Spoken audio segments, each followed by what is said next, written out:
Daí, galera do Espírita Pop, sejam bem-vindos ao episódio número 260.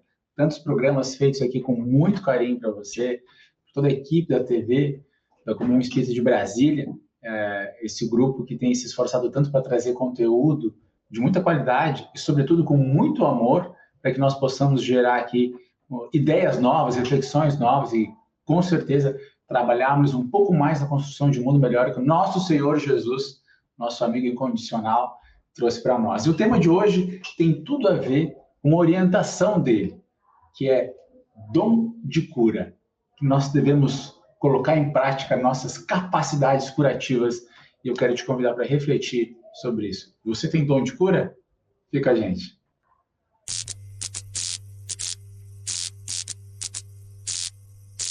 Fala, meu amigo, minha amiga, como é que tu tá? Tudo certo? Estou aqui em Torres, no Rio Grande do Sul. Vamos trazer para você uma reflexão sobre a arte, o dom de curar, que está lá no Evangelho segundo o Espiritismo, que é uma reflexão, na verdade, do Evangelho de Nosso Senhor Jesus. Lá no capítulo 10 do Evangelho de Mateus, nós temos uma abordagem bacana, que é uma exortação. Eu gosto muito das exortações, gosto muito de Paulo, gosto muito desses conteúdos que trazem para nós uma ideia de transformação, de uma revolução interior capaz de nos tirar de uma situação de comodismo, onde ela produz um insight revelador e a gente consegue sair daquele cenário ruim e entrar no cenário bom. Ou começar a sair, né? Saber que o norte é para lá, a gente está em direção certa. Saber que está indo na direção certa é o grande caminho. Com certeza, quando a gente está lendo o Evangelho de Jesus, a gente está na direção certa. E olha o que ele vai dizer: curai os enfermos, ressuscitai os mortos, limpai os leprosos, expulsai os demônios, dai gratuitamente o que recebestes gratuitamente. Então ele faz um convite para a gente ajudar as pessoas a recuperar o seu ânimo. Tem de bom ânimo. Eu venci o mundo, né? Por que a gente pode dizer isso de uma maneira que o magnetismo animal, que é uma ciência que surgiu em paralelo com a doutrina espírita, até anterior, e nem todos os defensores do magnetismo animal eram espíritas, e o contrário também não, e o Kardec faz uma abordagem importante com o magnetismo, essa consciência de que nós temos um campo eletromagnético que pode ser utilizado em favor das pessoas. Então, nós vamos ter essa capacidade de gerar de manipular esses fluidos que podem ser de origem humana, né? Um tipo de magnetismo animal mesmo, que é doado do nosso corpo, como é o caso dos reikianos, que doam sua própria energia do seu próprio corpo. Nesse caso, até o próprio Kardec, no Evangelho segundo o Espiritismo, poderiam doar de si, são donos de si, poderiam até cobrar. Nós estamos falando de um fluido mediúnico espiritual, aí nós temos naturalmente mediunidade, e em mediunidade não tem cobrança. Então, a gratuidade da mediunidade, mesmo sendo ela de origem magnética e fluídica, se ela tiver um espírito doando, não pode haver cobrança. Então, o passe espírita nunca vai ser cobrado. Ele sempre vai ser espontâneo, gratuito, seja ele feito numa casa espírita, seja ele feito num hospital, em qualquer outro lugar. E nós já temos até estudos científicos mostrando intercorrência da imposição de mãos, dos passes, enfim, em benefício das pessoas. Então, quando nós pensarmos no magnetismo, e aqui a gente poderia falar um pouquinho de forma mais específica, né?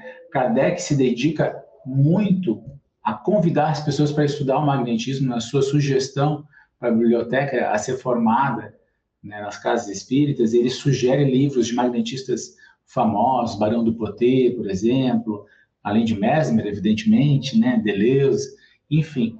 E esses conhecimentos sobre o magnetismo podem ajudar a gente a ter uma nova dimensão da cura. Por que a gente está... Kardec já sabia disso, olha como espírito é. Nós vamos ver nas obras de André Luiz, ditadas a Chico Xavier, que quase todos os processos de cura são manipulações do pensamento dos espíritos superiores no plano espiritual para que as pessoas pudessem receber os frutos necessários, a medicação necessária. Ou seja, diferentemente daqui que a gente manda a receita para uma farmácia de manipulação ou compra um remédio na farmácia que foi manipulado anteriormente, nós temos, no plano espiritual, condição de manipular as medicações na hora e doar com a imposição de mãos ou com as características variadas. Nós temos também passe de sopro, temos outros tipos de passe, né? O André Luiz vai falar disso, mas de uma maneira geral, o pensamento dos benfeitores espirituais associados a André Luiz, naquele momento que a gente está acompanhando ali as obras dele, manipulam substâncias medicamentosas que são doadas nesse espaço. Então, a ciência do plano espiritual superior, ela já tem essa composição de manipulação. O que nós estamos aprendendo aqui é engatinhar nesse campo, de entender que quando nós oramos sobre uma água, pedindo a Deus para colocar os remédios que nós precisamos, a benefício do nosso sono, da nossa saúde, da nossa serenidade, o que for, espíritos benfeitores, amigos nossos, estão ali colocando esses medicamentos prontamente para que a gente receba os fluidos necessários. A oração, ela tem essa capacidade, porque eles vão utilizar a nossa vontade, o nosso magnetismo. E para quem tem dúvida se nós temos campo eletromagnético, vamos lembrar que quando algumas pessoas necessitam fazer exames, por exemplo, do coração, elas fazem o eletrocardiograma, porque existe um campo magnético no coração. Elas fazem eletroencefalograma, porque tem campo magnético. Nós temos corrente sanguínea, nós geramos um campo magnético que está associado à nossa circulação, evidentemente, do ponto de vista espírita, do fluxo das energias que o nosso espírito movimenta no nosso corpo espiritual, no nosso perispírito. Então, esse corpo espiritual também está emanando aquilo que nós convencionamos, e muitas vezes as pessoas chamam de aura. Nós temos forças magnéticas, eu não sou um especialista nesse assunto, mas a gente tem conhecimentos... nós temos conhecimentos que podem ser compartilhados em benefício de tratamentos conjuntos. E nós podemos até dar o alto passe, aqui tem a formação, nós podemos inclusive orar por nós mesmos, pedir que Deus nos abençoe, porque essas orações, elas estão associadas a nossas curas, sempre estiveram. Pomada Vovô Pedro, ou então as pomadas, os ungüentos, feitos pela fórmula de Chico Xavier, ditada por Miramês, todos eles obedecem ao mesmo princípio de fluidificação. Já participei da fabricação da pomada, e é incrível, quero mandar um abraço aqui para todo o pessoal que faz a pomada Vovô Pedro, a pomada Chico Xavier, a Maria de Nazaré, são muitos nomes, Eurípides Barçanufo. Quero mandar um abraço a todos, participei já, a pomada que é distribuída, um unguento que é distribuído no Brasil inteiro de forma gratuita, e é uma energia muito maravilhosa, feito com muito amor e carinho, para reter aquele fluido vital que possa beneficiar os corpos espirituais e trazer cura, né? Numa linguagem mais oriental, mais moderna, para reter o prana e fazer ele também chegar lá, num processo homeopático. Por que homeopático? Ele é diferente do alopático, né? Ele vibra, ele joga aquela vibração da própria vida dentro do fluido vital e faz com que o corpo consiga se harmonizar, se curar. Eu uso, por exemplo, eu tenho um ombro operado todos os dias. A energia sobe, então a gente passa mais, eu passo mais embaixo da minha escápula e aquilo me alivia durante todo o dia. Se eu não passar, eu tenho dor durante todo o dia. Então, olha que beleza, né? A gente poder ter esses medicamentos à nossa disposição. Quanto mais fé, mais a gente ativa o princípio daquele fluido vital que está ali. Acho muito legal isso, porque eu vejo a gente distribuir cestas básicas, às vezes a gente dá essas pomadas, são as pessoas que mais querem, porque elas têm fé, elas ativam ainda mais o princípio. Como é feito de forma gratuita, com muito amor, com muito carinho, com certeza tudo isso potencializa os resultados. E para quem achar que isso, mas onde é que isso tem conexão com Kardec? Isso está na obra mais sagrada, mais linda, né? Que é o Evangelho de Nosso Senhor Jesus, onde os apóstolos saíam a curar e usavam óleos, ungüentos, né, para curar isso. Então, a prática de usar ungüentos na cura é orientação do Cristo para os apóstolos. Naturalmente, eles não iam fazer isso se não fosse uma orientação do Cristo para os apóstolos. Já trago aqui para vocês até a referência no texto bíblico. E é importante a gente perceber que nós estamos lidando com necessidades prementes de uma postura diferente para a gente receber esse amparo. Então, a gente pode receber, que a gente também tem essa visão, né, de que muitos de nós estão precisando, mas a gente também tem que sair um pouquinho da ideia do passivo, do passivo que só quer receber, eu só vou na casa espírita para tomar passe, preciso dessa pomadinha para ficar melhor. Não, a gente também pode pensar naquilo que a gente pode oferecer, aquilo que a gente pode estudar. Será que não é hora de você estudar o passe, né? E poder doar esse amor na casa espírita, num hospital? E fica aqui um convite para a gente refletir sobre isso. Vamos lá. Está no Evangelho de Marcos, capítulo 6, versículo 13. E saindo eles pregavam que se arrependessem, e expulsavam muitos demônios, muitos espíritos. Uma palavra demônio a gente sabe que é espírito, né, gente? E faziam um processo desobsessivo de muitos espíritos, né? Encaminhavam muitos espíritos. A gente tem que lembrar que esse é o contexto amoroso de Jesus, né?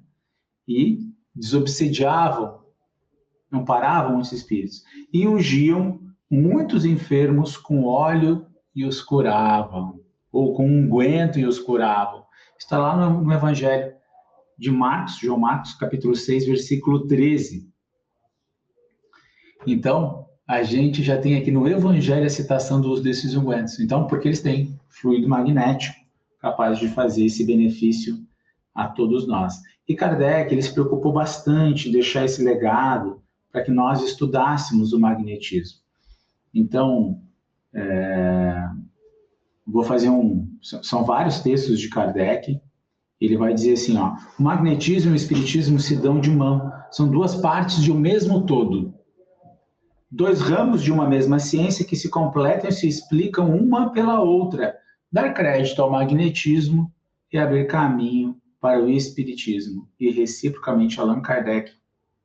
Isso é uma mensagem dele, das várias que nós temos, para trazer esse crédito ao estudo do magnetismo, né? E ele diz que nós temos que fazer até uma homenagem aos magnetistas do passado. Devíamos aos nossos leitores a profissão de fé que terminamos com uma justa homenagem aos homens de convicção, que, enfrentando o ridículo, sarcasmos, dissabores, corajosamente devotaram a defesa de uma causa toda humanitária. E aí a gente pode, e ele vai citar, né, seja qual for a opinião pessoal dos contemporâneos, a opinião é que sempre, mais ou menos, o reflexo das paixões vivazes, a posteridade lhes fará justiça. Ele colocará os nomes, né, Barão do Poté, do Jornal de Magnetismo, Sr. Millet, diretor da União Magnética, dos seus ilustres antecessores, Marquês de Puysegur, Deleuze, que eu já havia mencionado. Estou citando aqui alguns nomes para as pessoas poderem pesquisar depois também. E ele vai fazer essas citações na Revista Espírita de janeiro de 1860, Magnetismo perante a Academia, 1858, Magnetismo e Espiritismo, a revista de 1858 também, Emprego Oficial do Magnetismo Animal, 1869, enfim, ele vai trazer em vários momentos essas conexões, né,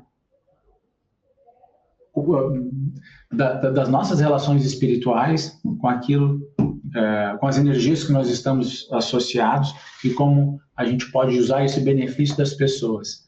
Porque eu não sei vocês, nós estamos precisando quase todos de muita ajuda, de abraço, de afeto, de carinho, entender essas relações, essas dinâmicas. É como entender o sistema elétrico de uma casa. Se nós queremos viver no escuro, evidentemente que não faria falta nenhuma. Agora, se nós queremos viver na luz, a gente tem que entender um pouquinho de elétrica, que tem que ter uma lâmpada, que tem que ter uma corrente elétrica, que a gente tem que ter uma voltagem adequada às demandas daquela casa. E muitas vezes a nossa vida vai se tornando mais complexa e essa casa não aumenta a sua fiação. A gente fica sem energia, a gente fica sem capacidade de mobilizar as nossas forças. E, claro, elas têm origem na nossa alimentação, na nossa nutrição, mas o próprio André Luiz vai dizer que boa parte da nossa nutrição não é física. O ar, os pensamentos, tudo aquilo que a gente está envolto também nos nutre. A oração, a convivência com as pessoas sadias. Então, é importante a gente perceber que se nós estamos nos tornando sujeitos mais complexos, nós precisamos também de energias superiores para direcionar esse crescimento, esse desenvolvimento. Porque senão nós vamos ficando aqueles intelectuais que não compreendem coisas muito simples, que não têm o respeito pela vida, que quando mais poder tem, mais tiranos ficam. Nós precisamos entender que o amor é um dos eixos maravilhosos de formação do nosso campo energético superior, né? Então, para nós termos mais energia, nós devemos amar, fazer a caridade de uma maneira ampla e não, evidentemente, no sentido restrito de esmola, mas o perdão, a benevolência, a indulgência, coisas que a gente tem que aprender muito ainda, elas vão ampliando a nossa capacidade de gerar energia. E quando nós aprendemos a direcionar pela intenção da nossa oração, nossa energia em benefício de alguém, seja no passe, na prece, a gente consegue curar pessoas. Então, quero fazer um convite a todos que podem e têm vontade de estudar e de trabalhar. Curai os enfermos, ressuscitai os mortos, limpai os leprosos, expulsai os espíritos obsessores e amparai os espíritos obsessores. Dai gratuitamente o que gratuitamente recebestes. Um convite para nós nos tornarmos doadores de amor, de esperança, de fé e de alívio a todos que nós pudermos, se nós tivermos condições. Um beijo no coração e tem muita coisa boa para vir nesse mundo aí, através de conhecimentos que a gente não tem ainda acesso. Mas esse aqui, vamos aproveitar, já coloca teu copo d'água aí do lado, faz uma oração, fluidifica, como eu fiz aqui com o meu, ó, e vai fazer diferença com certeza a nossa água fluida todos os dias, como faz para cada um que conhece a mensagem do nosso Senhor Jesus. Porque ele mesmo disse, aquele que der um copo de água em meu nome, assim eu receberei, não perderá o seu galardão, né? A gente está aqui, gente, irmanado no magnetismo amoroso do nosso Senhor. Vamos aproveitar, porque o mundo está em transição e não há tempo a perder. Te matricula num curso, estuda e vai doar o teu amor, o teu carinho às pessoas que estão precisando. E depois vem dar um passe em mim aqui, tá? Te espero, um abraço, até mais.